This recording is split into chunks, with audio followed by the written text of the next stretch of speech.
Hey, welcome back to another episode of the Hemmings Hot Rod BBQ Podcast. On this, we've got Terry McGean from Hemmings, our super head wrench on everything Hemmings. He's been doing this for a million years. Man knows his stuff. Terry, how you doing, buddy? I'm doing good, Mike. Thanks for having me back. Absolutely. So on this episode, Terry and I are going to talk about a little bit of what's going on with Hemmings and some upcoming projects that we're actually working on now, that some that are in production and some that are you're going to see very shortly. The first of which is we are about to embark on a really cool build with a 1987 IROC Camaro. That's right. And we're gonna take this old Camaro that's been, I don't want to say super abused, but it's listen, it's a 35-year-old car at this point. And if anybody out there knows anything about the IROC Camaros, I don't think any of them led an easy life, right, Terry? No, Camaro is one of those cars that they've all traditionally led tough lives after their original owner, or at least the second owner. And yeah, third gens might have been the worst. They just got hammered. This one's not bad, I have to say. It's a real 350 car, which it sounds funny saying that for guys like you and me. You think it's not like it's a real Hemi car or something like that. But in the world of IROCs, it's a 350 car, so that's cool. And it's pretty loaded. You and I would prefer if it didn't have T-tops, but it has T-tops. Right. It's not rusty. It's used. It's got over 100,000 miles and it's lived some life, but it's not nearly as bad as a lot of those cars are now. So it's a good starting place. So that's great, because what we're going to do with this car is we're actually filming a 6-part series on this car called IROC Rehab. And we have we have quite a few amazing partners and sponsors with this. We've got Edelbrock, US Radiator, American Powertrain, Classic Industries, along with others that, whenever we do a build, we look at it and we say, okay, well, what's the purpose of refurbishing a car like this? What do we want to do with it? Or whether it's a car or a truck. And with this, guys who are in our age group, we're in our 50s. We grew up with these cars. We grew up with these cars when we were in, in the 1980s, and we're the guys that beat these cars to death. We have slung these cars sideways. We have done donuts. We have done burnouts. We have done Rockford turns. We have done everything out there with these cars that you could imagine. And so I think it's one of those cars that is both nostalgic and also is a great platform to build up and make better. What do you think, Terry? Yeah, I absolutely agree. I mean, you're right. These cars, it was a funny time in the 80s because, we were all still in love with the original muscle cars, even guys like you and me who were not around for the original muscle cars. And meanwhile, new cars were getting better and they were harking to the original muscle cars. And the IROC 350 was one of them. It was a very of the 80s car, but it was still a V8. It made good rumbling noises. It had rear wheel drive. And I remember, you were talking about when these cars came out. When the 82 Z28 came out, it was supposed to be a big deal. It was kind of a disappointment. Yeah. It looked modern, but you could only get a 305. It didn't have much power. And then when people started getting them, like you say, when people started beating on them, which is what you do with Camaros, right? They started breaking, and GM made it significantly better within the span of that generation. And by 87 with this car, they were a lot better. And it definitely is a good place to start a project like this. I think when we were all talking about what we should do with this project before we even knew what car it would be, we wanted it to be an attainable car. And that was one of the cool things about the third gens. It's changing. They're going up in value, but they're going up. They're still attainable. And they are fun cars. And it is a traditional car that you can work on. I mean, if compared to, say, a 68 Camaro, it's a little harder to work on, but it's not nearly as hard to work on as a fourth gen or a lot of other things that came later. Right. So, and there is a ton of stuff you can do to the cars. There's tons of parts. It's still a relatively light car for a muscle car. Yeah. So yeah, I think it's a great place to start for something like this. Yeah, I think it'll be a lot of fun. And you touched on a very good point, right? The 80s was that kind of time, especially the mid 80s, where fuel injection was now cemented, right? Early 80s, people were still bitching about fuel injection because there was still a ton of carbureted stuff on there. But now we switched over from carburation to fuel injection. Everything was getting better. Now, I felt like by 87, 89, every car you bought had standard air conditioning, standard power windows, fuel injection. They were all, it was like that weird period between, kind of technology was just coming into play, but they were still very analog, right? Yeah, for sure. I mean, the fuel injection on this car when it came out, and that was another huge deal. Yeah, it was pretty big. Injection, and it looked really cool, and it seemed really high tech. People had been waiting for fuel injection to come to cars like this because, GM had teased, going back to the 50s, they teased with fuel injection. Then there was throttle body. Then there was the crossfire injection disaster. So people wanted this by the time it came out. However, people were kind of afraid of it, because nobody really knew how to work on it. And there was a wave, if you remember, same thing with the 5.0 Mustang, where people thought, oh, well, these cars are cool, but I guess you can't work on your car anymore. I guess you can't modify them anymore. Right. That soon proved to be not true. But yeah, you're right too. Like air conditioning was, even though I think it technically was still an option on this car, almost every one of them had it. It's very unusual to find cars that don't. Same thing with power windows. I mean, I think they were still charging for it, but I mean, try to find an IROC that has wind-up windows. You're going to have to look really hard. Yeah. So they were fairly, I mean, again, for guys like us who were used to cars of the 60s and early 70s, they were fairly plush. And the cool thing too was, here you could have your kind of hot rod, and girls actually like these cars too. If you were a young guy trying to, go out, because I can tell you, they didn't like my primered loud 69 driving in 1985. And it's funny, I think we said in another conversation, or I might have said, third gens are kind of like, I liken to a members only jacket. It was like the height of fashion in the mid 80s. Right. And 10 years later, it was like, do not be seen with this thing. But it's come back around, as fashion does, right? And I think people are realizing, these cars were actually kind of cool looking, and now that you can improve some of the things that were deficient back then, you can really make something pretty cool. And of course, one of the things we're going to do, one of the big things, is going to be to fix one of those deficiencies, which is, I don't know, can we get into some of the Absolutely. things? Yeah, totally. The thing I'm excited about is we're going to take this IROC 350, which you could only get with an automatic transmission. If you wanted a 5-speed, you had to take the 305. That's right. We're going to put a 5-speed in this car. Yep. We're working with American Powertrain to do that. We're going to use a Tremec TKX. That's that new 5-speed that just came out. Yeah, much smaller case. Year. Small case, but 600 pound-foot capacity. Yep. So there's the other deficiency. The T5 that Camaros came with, you could break those fairly easily. So this thing, I don't think we're going to break too easily or at all. And the rear end now will be the weak link, but we can fix that later on too, after we blow that up. So yeah. And I think that's the fun part about these cars. And I think what we're doing on this car is, we're doing a lot of updates that the general enthusiast could do, right? So when you look at, the stock 350 in that car that it came with, I think it made 225 horsepower and I don't know, somewhere in 290 pound-feet of torque, or 95, or maybe it was a little more than that.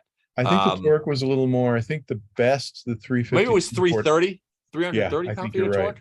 I think it was. I think the best IROC 350 was 245, and I don't know if that came later. Okay. Because this one didn't have the twin cat exhaust that they did a couple years later. So this might have been 225 or 235. When you start looking into third gens, it's amazing how many variations there actually were. Between engines and from model year. Oh, well, they also came out with the 1LE, right? Towards the end of the run, which was basically a showroom stock, quote unquote, racer that you could buy. Which was a really cool. Didn't want you to buy, right? You had to check off the imaginary boxes at the dealer. Yeah, they only did it because they wanted to be able to use it in those stock classes of road racing. And they knew that the brakes were just not good enough. And then they figured, I guess, we'll put some suspension stuff in there too.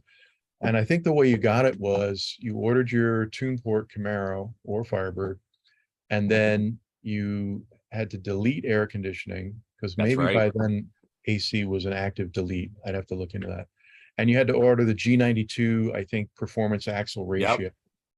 And those things together would trigger the 1LE package. And I always wondered, like, did anybody accidentally get the 1LE package? Anybody say, yeah, I don't want air conditioning, but I definitely want that gear upgrade. And then their car Yeah. arrived with this thing. But I think they must have had a small assembly line to do the brakes because the 1LE front brakes was the big deal. Right. And they had to modify the stock spindles to do that. And we bet we won't go down that rabbit hole now, but it is kind of cool. Maybe we'll get into that with this car later on.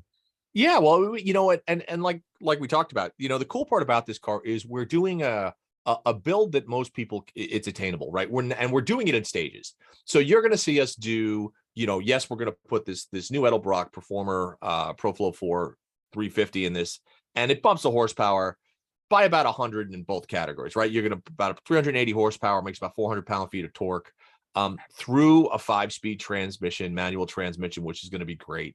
And I guess the best way to say this would be like, we're adulting this car a little bit more, right? We're not making it a full on, you know, road racer or autocross car, but we're absolutely making it capable to do that if you wanted to go down that road, right? In this first stage of the builds. Yeah, I think, you know, we wanted to get a stick in it because your idea from the beginning was, let's make this a track day car, and you got to have a stick if you want to do track. I mean, you don't have to, but certainly it's nice. You want to. And suspension bolt-on stuff. And I think the idea was, let's make this repeatable, right? Let's not make this correct a double throwdown thing that the average guy couldn't do at his home garage. You know, we could have LS swapped it, but what we're doing is a lot simpler for the average guy. We're sticking with a traditional small block, but we're making upgrades, making more power. And we'll see where that takes us, I guess, right? This first phase should yield a pretty fun car that anybody else could replicate.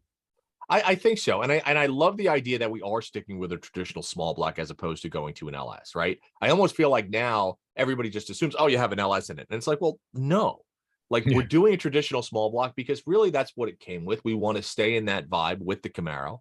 You know, in my mind, you have that 400 and 400. That's the perfect number for me. 400 horsepower, 400 pound-feet of torque. And what I mean by the perfect numbers there is that most people, if they're relatively competent behind the wheel, can utilize that without killing themselves, right? It's when you jump into that 600, 700, 800 horsepower number, that's a ton of power, man. Yeah. You know, and 400 horsepower, you can use that. You can have fun with that, and you can really take those power levels to an enjoyment level that is just that you can play with, and you don't have to worry about being overwhelmed.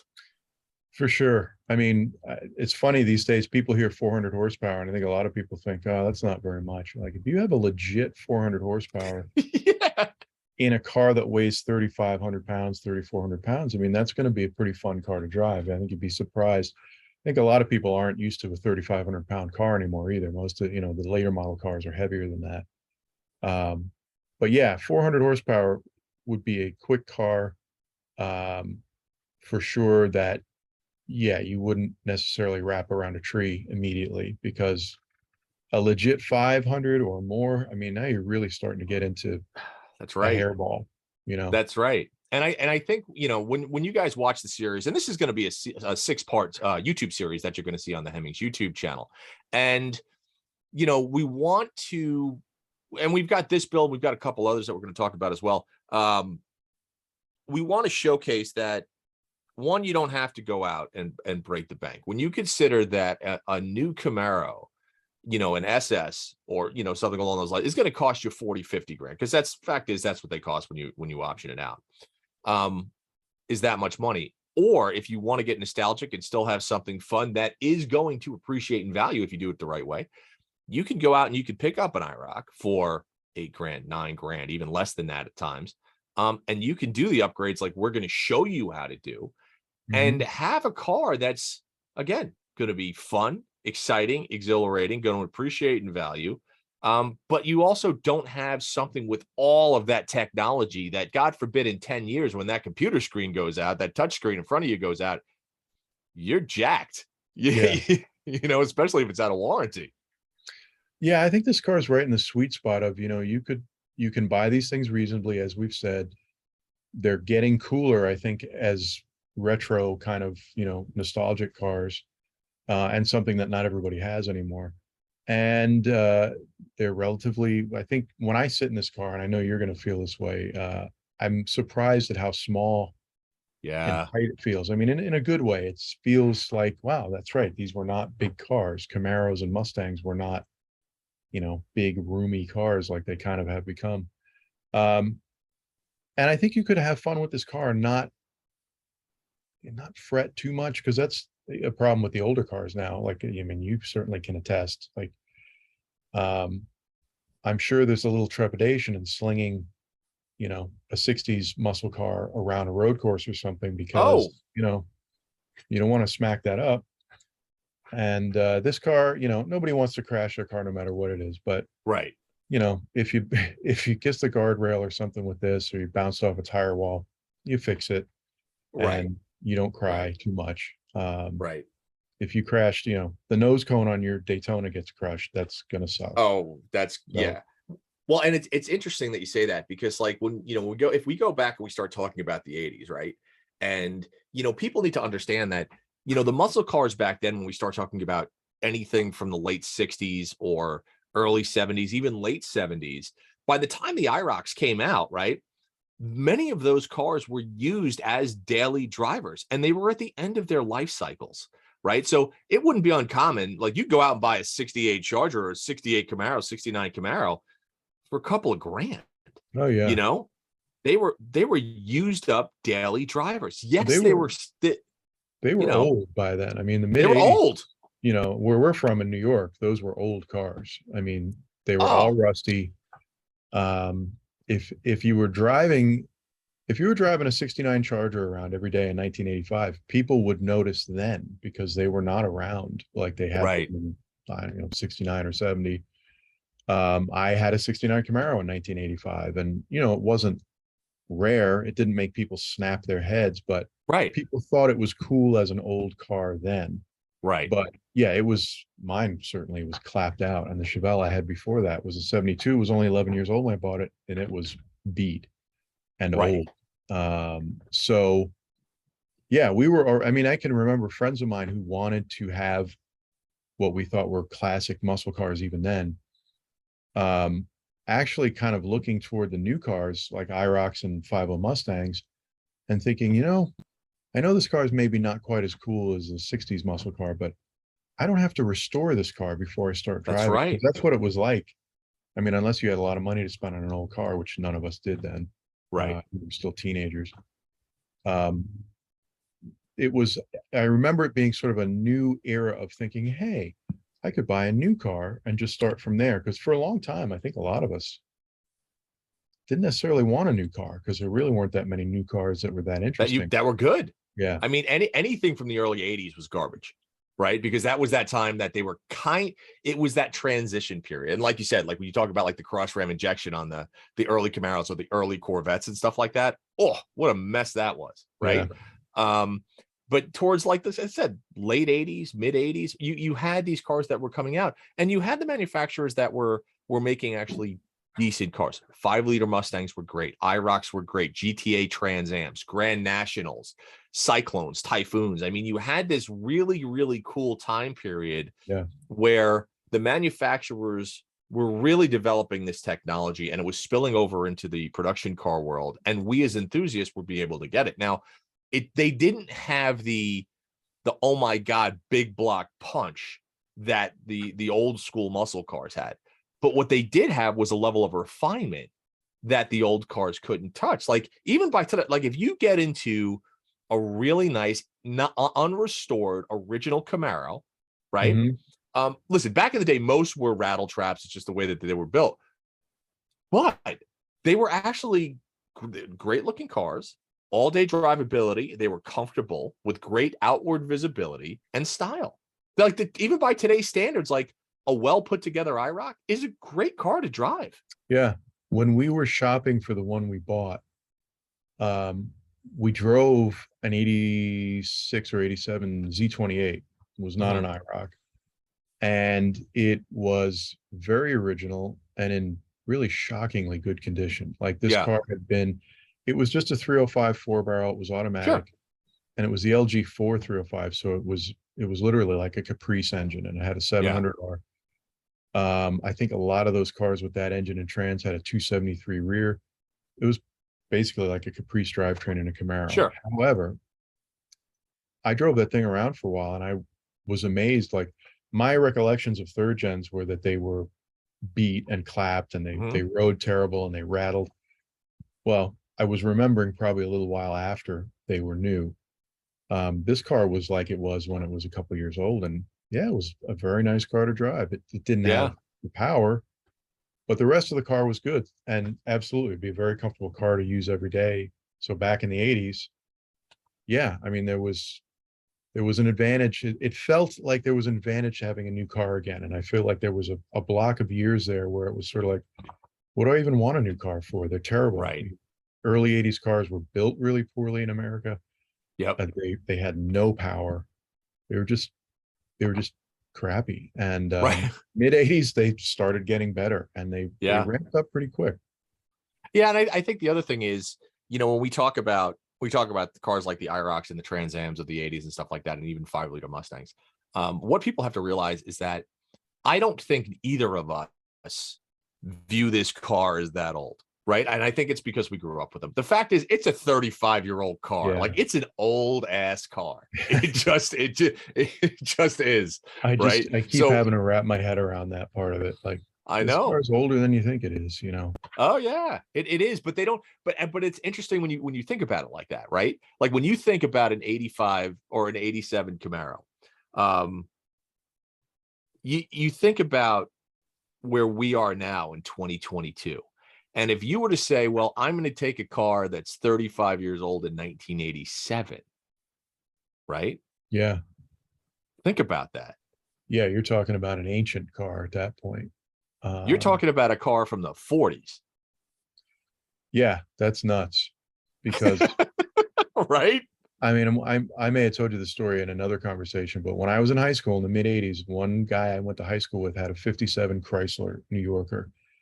And it was neat, you know, it had huge fins, a forward look, it had a 392 Hemi from the factory. It wasn't a hot rod, it was just a nice New Yorker. That was the only 50s car in my entire high school parking lot. And I went to a big high school. Those cars, 50s cars even, were not around at all. And yeah, to think that this car is older than that car was then, is insane. Because also the condition, you know, the condition of this car, as I told you earlier, it's like, it's in decent shape. I'm kind of, the reality is, for how old it is, it's in probably really good shape. Well, and when you talk about that New Yorker, right, just think of the styling. Like a Camaro now, like an IROC Camaro, you drive an IROC Camaro anywhere, it still looks fairly modern. Like at 35 years old, it has aged astonishingly well. So that anybody who drives, like if you saw, like, I don't know, if you saw a Camaro, an IROC right now, you'd go, that's a nice car. You wouldn't even, and if you told people that it was 35 years, you could tell people, and I guarantee this, you'd be like, yeah, it's 18 years old, just to screw with people. They'd be like, oh, it's a nice Camaro. They wouldn't know. Yeah, they wouldn't know. That's the thing, that driving that 57 Chrysler in the 80s was like driving a parade float. You know, it was, nobody missed that car. Sorry, I'm making notes for people off camera. And it wasn't modified at all. It wasn't a hot rod. It was a car that was very normal in 1957. And by 1985, it was like, oh my God. But you're right, driving the IROC around, the reactions it elicits are mostly nostalgic, right? Sure. And then there's just other people, even younger people, like, oh, that's a cool Camaro. But they don't, they don't feel like, oh my God, what a cool time capsule. Right. So something got lost, and it probably that the evolution of cars just slowed so much. Right. You know, I mean, the 57 Chrysler in 1965 looked like an old car. Right. Right. It's a great point. Yeah, I always think about this because when I was another little anecdote, when I was a little kid in the 70s, our neighbors for as a second car picked up a 56 Chevy. Somebody in the neighborhood evidently had it. I'd never seen it before they got it. This was in like 1974, and I was like Yeah. 6 or 7 years old. Yeah. The father was just going to run it back and forth to his office. And it was a big deal when they got this car. And it was actually a two-door Bel Air, which was sort of cool. That's cool. And we used to always want to go for rides in it. And, you know, people would look. And 56 Chevy, when it was a new car, was one of the most common cars on the road in America, right? Yep. And by 1974, gone, you know, and I'm living in New York in a highly populated area where they were just gone. And that also has slowed. Cars don't disappear like they used to. I mean, That's correct. I've got a 2000 Subaru. I drive that car around. Nobody cares. That car's 23 years old or about to turn 23. You know, I have a 96 Impala SS. We've talked about that. I got shocked the other day when I realized how old that car is. Like, dude, well, that's my Bronco, my 96 Bronco. Think about that. They're old. Yeah. Crazy. But things have changed. The relativity of car age definitely has changed since back then. Yeah. But that's probably good for purposes of just finding stuff and being able to use stuff, right? It's not so precious that we can't. Well, the life cycles have changed as well, right? Think about that, right? Cars used to be, back in the day, it was every 3 years, right? Like think about a first gen Camaro. The differences between a 68, a 67, a 68, and a 69, right? A Charger, all different, 60, 68, 69, and 70. Manufacturers change stuff every year, as opposed to every 5 years now they might get an update. Yeah, and think about how short those generations were. I mean, Dodge comes out with the Charger in 68 as a follow-up to the original Charger, and it's a huge success, right? And it's still a car that is, I think, I've always thought they were stunning looking. And I think when it came out, it blew people away. You know, oh, we'll do this for 3 years and then we'll completely change it. I mean, now, you know, they come out with a new car. I mean, think about the new Challenger, right? The new quote Challenger that's been around since 2008. Even the redesign is 8 years old, right? 2015 or 16. That's right.